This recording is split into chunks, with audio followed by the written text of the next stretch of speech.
kalau kita melistriki desa, jangan dilupakan upaya aktivitas ekonominya. Nah, ini memang butuh intervensi tersendiri, karena masyarakat butuh bantuan, butuh modal, butuh teknologi baru.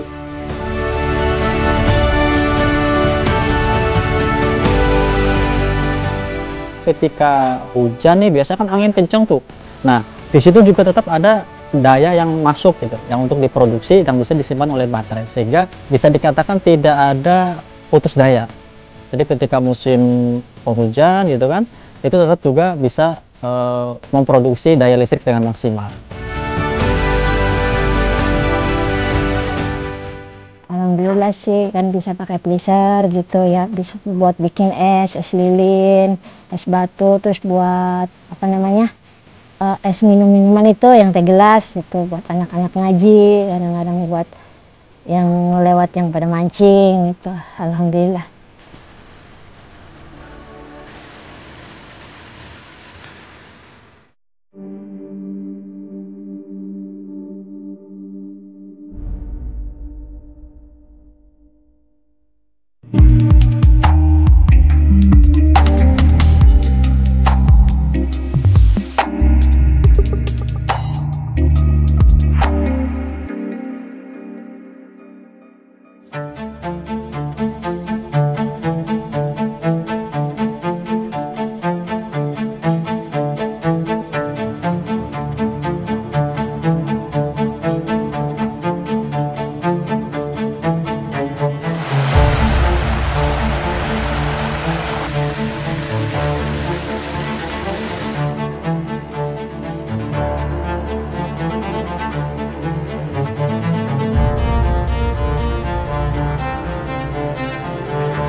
Jadi pada saat kita bicara tentang swasembada energi maupun kemandirian energi serta ketahanan energi nasional ya, ini kita sudah memfokuskan masa transisi dari energi fosil ke energi terbarukan, yang tentu saja dari posisi tinggi emisi menjadi rendah emisi dan ke depan menjadi tidak beremisi atau net zero emission.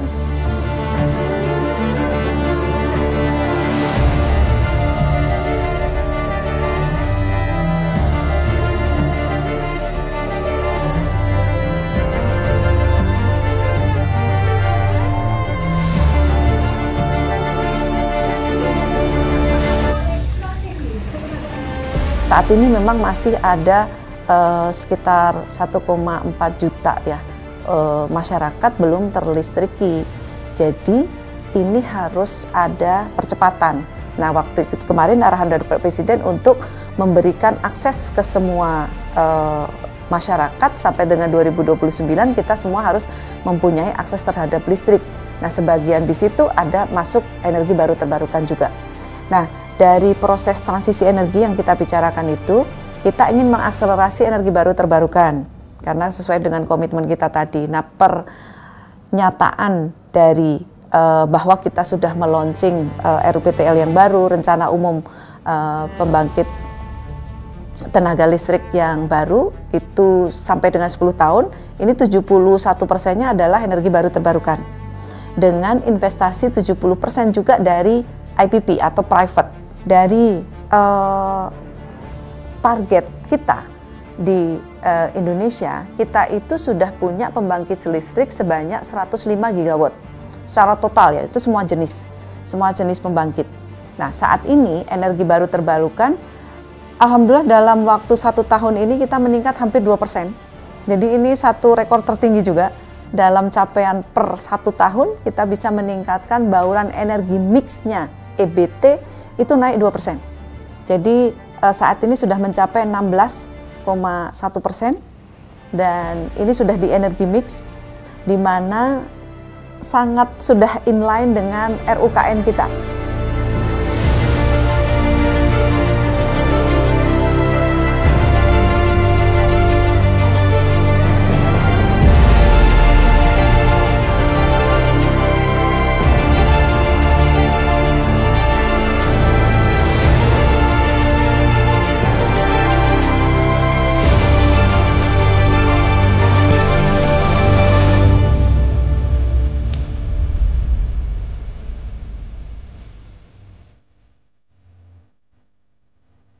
Sampai saat ini kami sudah memiliki berbagai macam desa energi berdikari yang sumber energinya didasarkan dari karakteristik desanya masing-masing.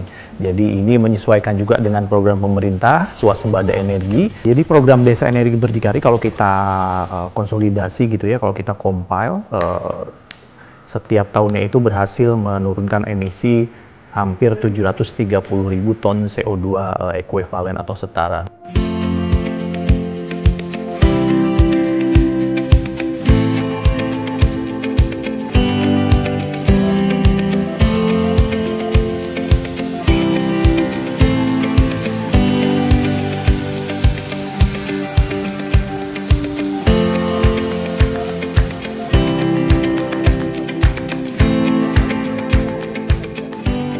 Jadi kalau sumber daya itu dioptimalkan, ada banyak manfaat yang didapatkan oleh desa.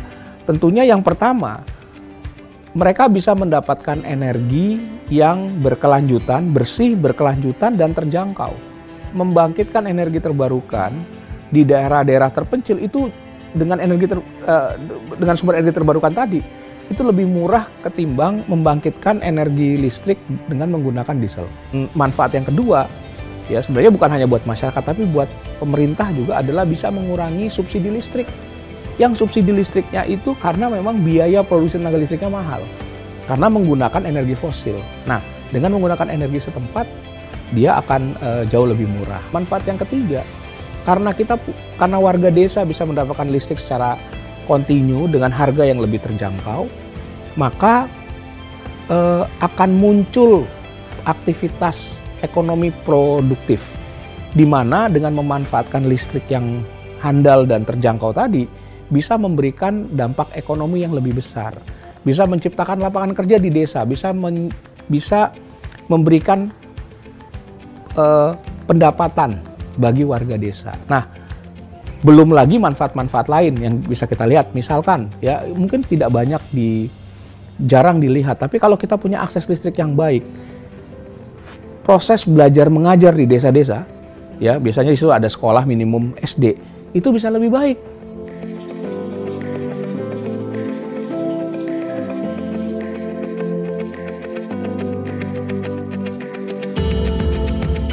Ya, dulu ya sebelum ada si Desi, saya kan cari air tawar itu ke Nusa Kambangan. Harganya satu brigen itu mencapai 5.000. Alhamdulillah sekarang ada bantuan si Desi, alhamdulillah sangat terbantu.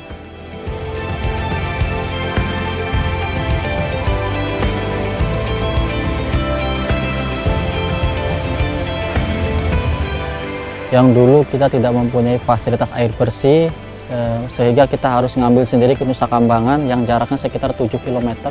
Yang mana risikonya juga luar biasa, tidak sedikit juga masyarakat yang kecelakaan perahunya terbalik.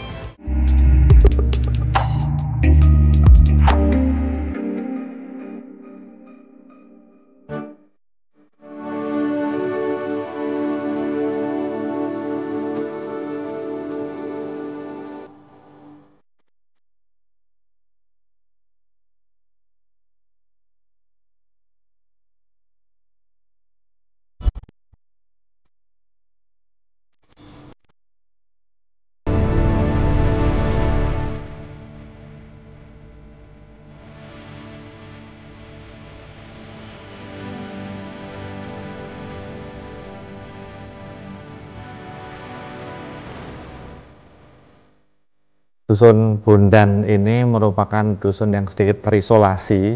Ini merupakan wilayah di Desa Ujung Alang, Kecamatan Kampung Laut, yang sebelumnya daerah ini terisolasi, tidak ada aliran listrik. Dengan tidak adanya kesediaan listrik, kita membangun PLTH, pembangkit listrik tenaga hibrid. Di tahun 2017, kita mengembangkan hybrid energi one pool.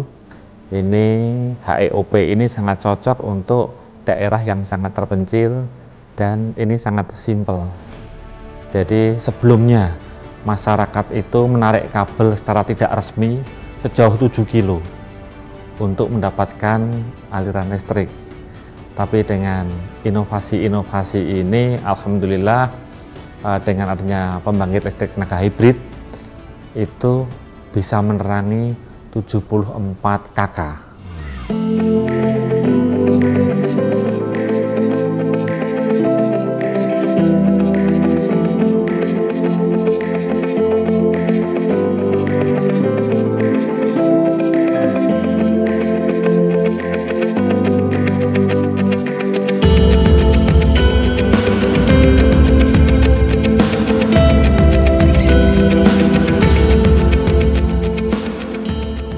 Kalau untuk konsep PLTH ini, pembangkit listrik tenaga hibrid ya, kenapa kita berpadukan dengan kincir angin ya? Karena kan di sini memang potensi panas juga bagus ya. Terus potensi angin juga karena kan kita pesisir ya, itu juga sangat bagus. Nah, mana sehingga kalau memang selama ini kita hanya mengandalkan dari panel suryanya saja, sehingga ketika malam hari ataupun ketika musim cuaca buruk hujan terus, itu tidak ada daya untuk pengecasan, untuk dikonsumsi oleh baterai. Dengan adanya konsep hibrid, adanya kincir angin itu, jadi ketika hujan nih biasanya kan angin kenceng tuh. Nah, di situ juga tetap ada daya yang masuk gitu, yang untuk diproduksi dan bisa disimpan oleh baterai, sehingga bisa dikatakan tidak ada putus daya. Jadi ketika musim penghujan gitu kan, itu tetap juga bisa memproduksi daya listrik dengan maksimal. Kalau untuk dayanya total keseluruhan itu 16.200, yang mana ini mengalir diperuntukkan untuk 74 kepala keluarga. Nah, kalau untuk satu rumahnya, kita per satu rumah nih itu ada namanya KWH meter, itu dibatasi 500 watt per hari. Jadi KWH meter ini secara otomatis ngisi kembalinya itu ketika jam 5 sore. Jadi jam 5 sore itu otomatis ngisi normal 500 watt lagi. Nah,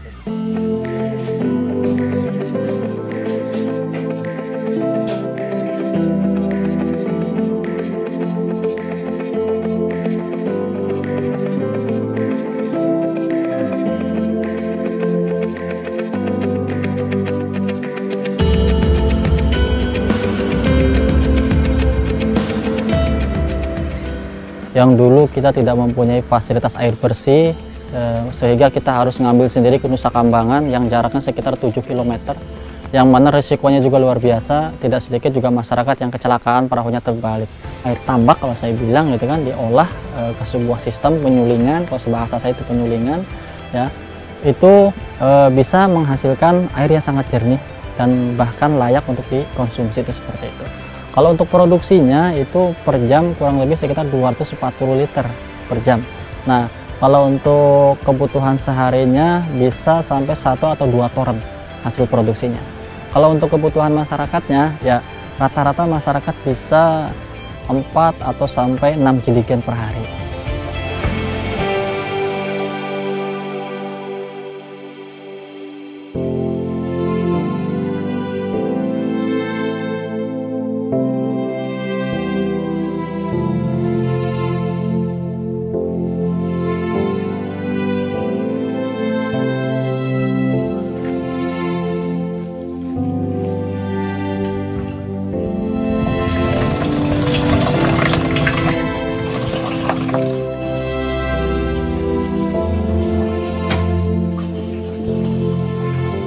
Ya dulu ya sebelum ada si Desi, saya kan cari air tawar itu ke Nusa Kambangan. Harganya satu drigen itu mencapai 5.000. Alhamdulillah sekarang ada bantuan si Desi.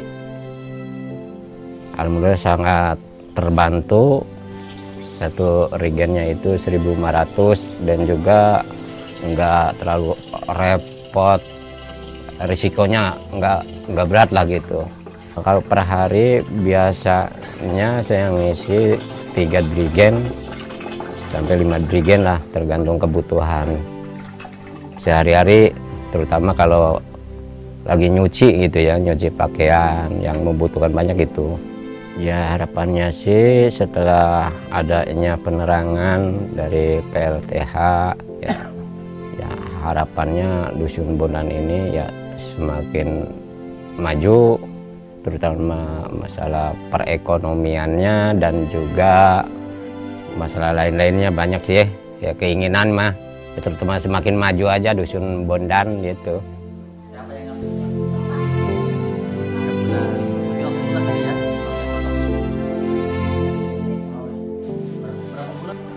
Di Dusun Bondan itu ada istilahnya koperasi, sehingga untuk mengaktifkan freezer gitu kan, itu kan untuk menyimpan ikan, itu alhamdulillah sangat membantu sekali.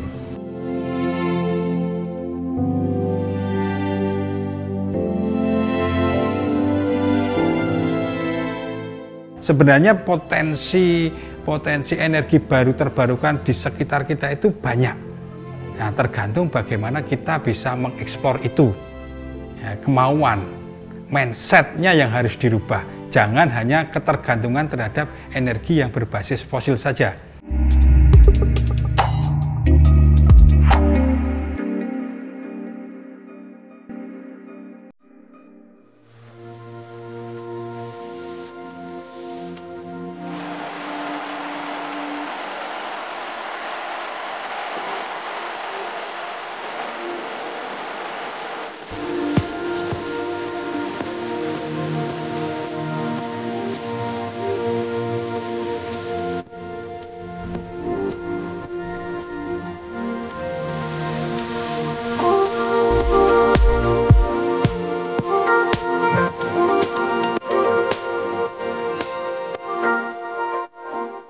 Selain sebagai penerangan, ini juga bisa untuk menggerakkan aerator di sini. Jadi aerator ini untuk meningkatkan suplai oksigen di tambak-tambak masyarakat. Efeknya apa? Efeknya bisa meningkatkan produksi perikanan dari masyarakat sekitar.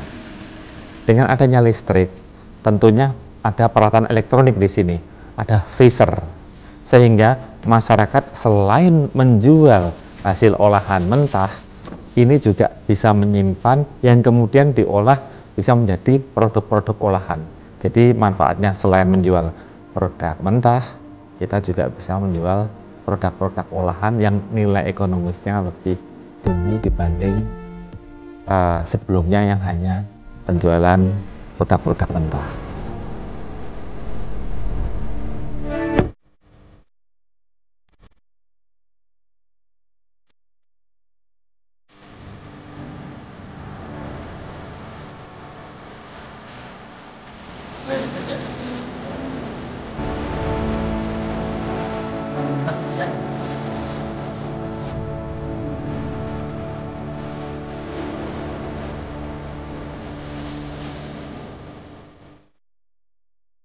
Dulu di Dusun Bondan tidak ada aliran listrik.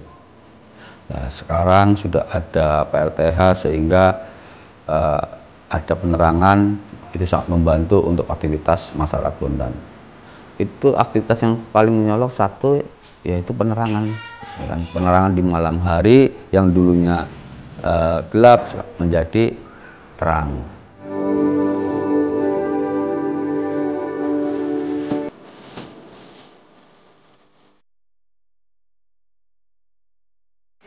Di Dusun Bondan itu ada istilahnya koperasi, sehingga untuk mengaktifkan freezer gitu kan, itu kan untuk menyimpan ikan, itu alhamdulillah sangat membantu sekali. Untuk kegiatan koperasi yang ada di Bondan, salah satunya itu ada produk tersendiri, itu membuat keripik dari ikan. Keripik dari ikan, juga banyak yang lain kayak pepesan gitu kan. Dan menjual udang yang mentah ya kan, diserbu kan, jadi tidak istilahnya busuk seperti itu.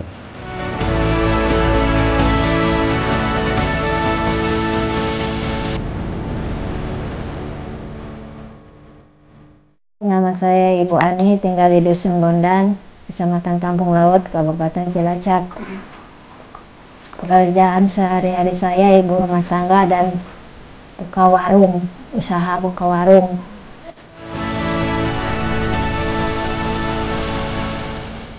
Pernah usaha nyoba yang lain, itu apa namanya, home industry, pernah dulu buat keripik udang, keripik kepiting, keripik apa namanya, ikan payus, terus abon pertamanya buka industri kelompok gitu ya. Alhamdulillah sih kan bisa pakai pleaser gitu ya, bisa buat bikin es lilin, es batu, terus buat apa namanya, es minuman itu yang teh gelas itu buat anak-anak ngaji, kadang-kadang buat yang lewat yang pada mancing gitu. Alhamdulillah.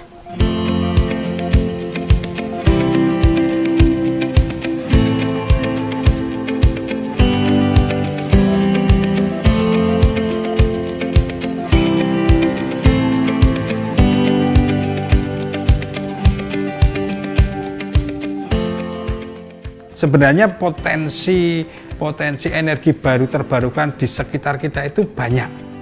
Nah, tergantung bagaimana kita bisa mengeksplor itu. Ya, kemauan, mindsetnya yang harus dirubah. Jangan hanya ketergantungan terhadap energi yang berbasis fosil saja. BBM, gas LPG, itu sumber-sumber energi yang berbasis fosil yang lama-kelamaan memang ketersediaannya semakin menipis. Ketergantungan terhadap energi fosil itu yang harus dikurangi. Energi yang dipakai pasti energi yang ramah lingkungan. Yang kedua, dengan dimanfaatkan sendiri berbasis yang ada di sekitar sendiri, energinya pasti lebih murah. Multiplier efeknya sebenarnya juga ada juga, ya kan? Untuk daerah-daerah yang tadinya belum ada aliran listrik, tadinya sulit distribusi gas, dengan adanya itu otomatis ekonomi tingkat lokalnya bisa bergerak. Dengan adanya listrik, mereka bisa membuka usaha. Dengan adanya substitusi gas tadi, ongkos produksi untuk penggunaan gas bisa turun.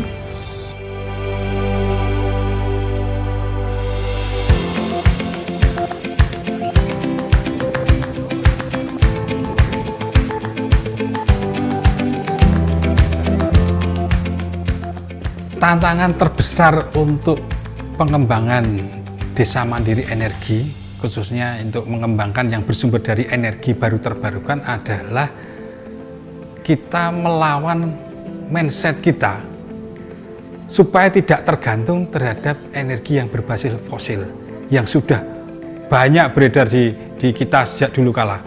Kita itu dari dulu sudah dinina-bubukkan dengan energi-energi yang berbasis fosil, bahwa merubah mindset tidak bisa serta-merta. Merubah mindset itu butuh waktu. Selain APBD membangunkan infrastruktur EBT, kita juga mendorong stakeholder kita di sektor SDM untuk bisa memberikan CSR bantuannya untuk membuat desa-desa mandiri energi yang baru.